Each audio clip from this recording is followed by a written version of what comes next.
Quick, lie down next to me. And don't breathe. My grandmother's whisper was barely louder than the ticking of the old wall clock above the fireplace. For a moment, I thought I had misunderstood her.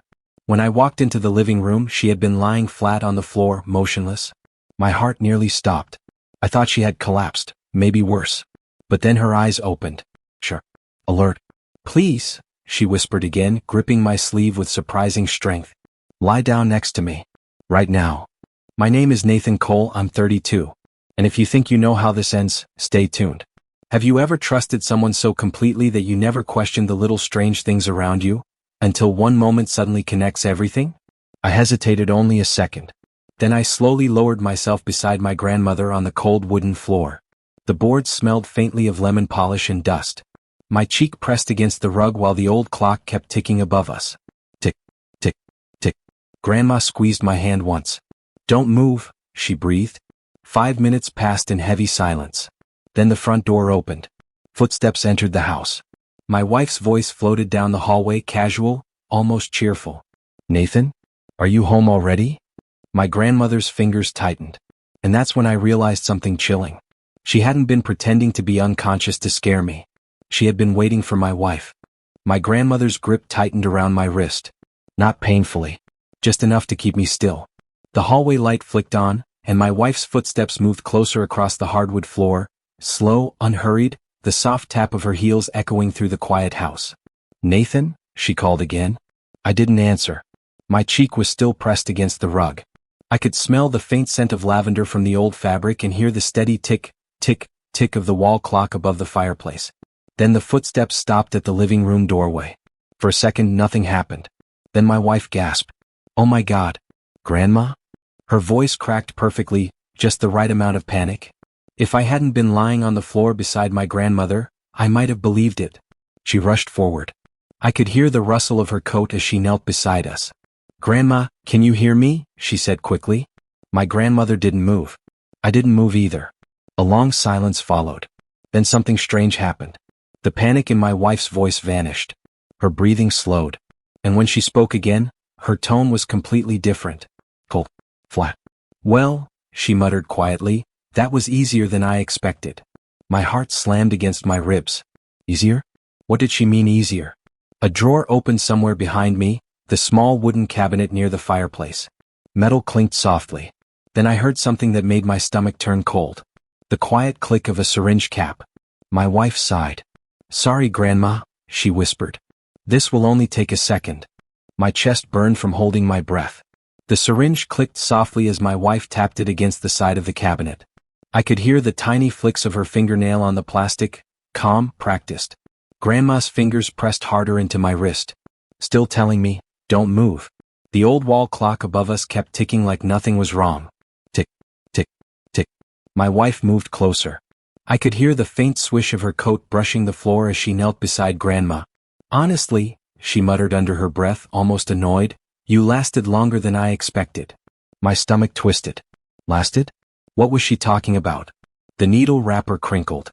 Then she said something that made my blood run cold. Nathan should have listened when I told him we needed to sell this house. My pulse hammered in my ears. Sell the house. This was my grandmother's home. My father grew up here. The place meant everything to her. And suddenly I understood something. My wife never liked this house. She hated that it was in Grandma's name. Hated that she couldn't touch it. The syringe moved closer. I could hear the faint squeeze of liquid filling the chamber. Then my wife whispered quietly. Don't worry, after this the paperwork becomes very simple. Grandma's nails dug into my wrist one last time. A signal. Now, I opened my eyes and said the one word that froze the entire room. Claire. Claire. The word barely left my mouth, but it hit the room like glass shattering. My wife froze. For a split second, the syringe hovered in the air above my grandmother's arm. Her eyes widened slowly, like someone realizing the floor beneath them had just disappeared. Nathan? Her voice cracked. I pushed myself up from the rug, my lungs finally filling with air. The living room suddenly felt colder than it had a moment ago. The old wall clock kept ticking behind me like a witness refusing to look away. Tick, tick, tick. Claire stared between me and my grandmother, her face draining of color. You were lying here? I said nothing. Grandma slowly opened her eyes beside me and sat up with surprising calm, smoothing the sleeve of her cardigan like she had just finished a nap. Claire's hand trembled. The syringe slipped slightly in her fingers. "What is that?" I asked quietly. It's insulin," she stammered. Grandma looked like she collapsed. "I thought maybe—" "Stop." My voice came out colder than I expected. "Claire, my grandmother isn't diabetic." Silence filled the room. For the first time since I met her, Claire looked genuinely afraid. Her eyes darted toward the door. Then toward the cabinet where the syringe wrapper still lay open. Finally back to me. "Nathan, you're misunderstanding." I shook my head slowly. "No," I said. "You're the one who misunderstood." Claire frowned. "What do you mean?" I took a step back and glanced toward the hallway. Because at that exact moment, someone knocked on the front door. The knock on the front door was slow. Measured. 3 firm taps. Claire's eyes snapped toward the hallway. For a split second, I saw the calculation behind them, the same quick thinking she used whenever something unexpected happened. "What's that?" she asked. I didn't answer. The wall clock behind us continued ticking, louder now in the heavy silence. Grandma calmly adjusted her glasses beside me, watching Claire with quiet patience. Another knock echoed through the house. Claire forced a small smile. "I'll get it," she said quickly, standing up. But she didn't make it far. "Claire," I said. She stopped mid-step. The syringe was still in her hand. "Put it down." Her shoulders stiffened. "Nathan, you're acting crazy right now," she said, trying to laugh. "Your grandmother fainted and I was trying to help. By injecting her with something she doesn't need?" Her jaw tightened. For a moment she looked like she might argue again. Then the knocking came a third time, louder. Claire slowly turned toward the door. "Who even is that?" she muttered. I finally answered. "People who have a lot of questions." Her eyebrows pulled together. "What people?" Before I could respond, the door opened. 2 men stepped inside. Dark jackets. Calm expressions. Badges flashing briefly under the hallway light. Claire stared at them, confused. One of the agents glanced from the syringe in her hand to my grandmother sitting calmly on the floor. Then he spoke. "Claire Morgan?" Her face paled. "Yes?" The agent nodded once. "We're with the FBI." Claire didn't move. The syringe was still in her hand, tilted slightly toward the floor. A tiny drop of clear liquid hung from the needle, catching the yellow glow from the hallway light. The 2 agents stepped fully into the living room. Calm. Controlled. The kind of presence that makes a room suddenly feel smaller. "Claire Morgan," the taller agent repeated, his voice steady, "we need you to place the syringe on the table." Claire blinked rapidly. "This is ridiculous," she said. "My grandmother-in-law fainted and I was trying to—" "She's not diabetic," the agent interrupted. Claire stopped talking. The wall clock ticked loudly behind us. Grandma slowly pushed herself up into a chair, brushing dust from her cardigan like this entire scene was only mildly inconvenient. Claire's eyes darted toward me, then toward Grandma, then back to the agents.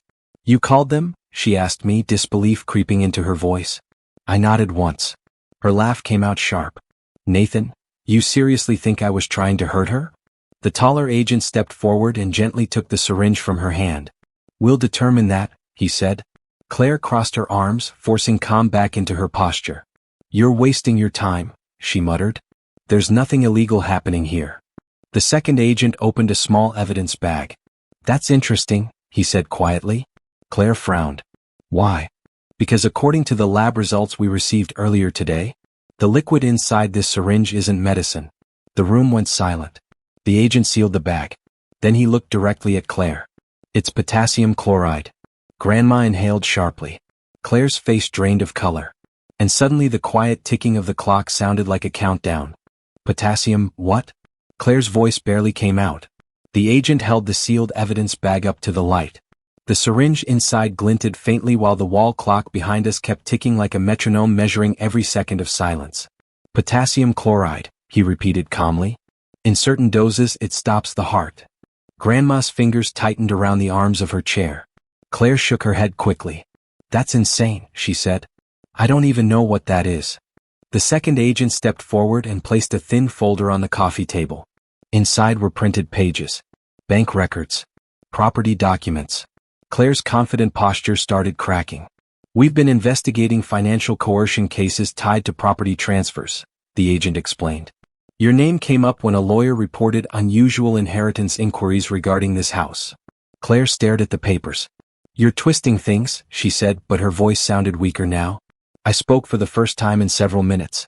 You asked Grandma last month to sign new paperwork. Claire looked at me sharply. That was just estate planning. Grandma leaned forward slowly. No, she said softly. That was you trying to make me transfer this house to you. The agent nodded toward the folder. And when she refused, we believe you started planning something else. Claire's eyes darted toward the door again, then toward the window, then back to the agents. You can't prove anything, she whispered. The taller agent closed the folder calmly. Oh, we can. He pointed toward the small black camera sitting on the bookshelf. Claire followed his finger, and finally noticed it. Claire stared at the small black camera like it had just appeared out of thin air. For a moment no one spoke. The wall clock above the fireplace kept ticking, steady, patient, almost satisfied. Tick, tick, tick. That, Claire said slowly, pointing toward the shelf. What is that? The taller FBI agent didn't even turn around. That, he replied calmly, is evidence. Her face drained of color. You recorded this? I nodded. Not angrily. Not dramatically. Just calmly. Claire looked at the camera again, then back at the evidence folder on the table, then at the sealed bag containing the syringe. Her shoulders finally dropped. The confidence she always carried, the charm, the clever excuses, all of it seemed to slip away in one quiet moment. Grandma folded her hands in her lap. I told you, she said gently, looking at Claire with tired eyes. Some houses remember the truth. Claire swallowed hard. You set me up, she whispered. No, I answered. You did that yourself. The agent stepped forward. Claire Morgan, one of them said, voice steady, you're under arrest for attempted murder and financial fraud. The metallic click of handcuffs echoed through the room. Outside, the evening light slipped through the curtains, painting long shadows across the old wooden floor. Grandma looked at me and smiled faintly. Good thing you listened when I told you to lie down. The clock ticked again. And for the first time that day the house finally felt quiet.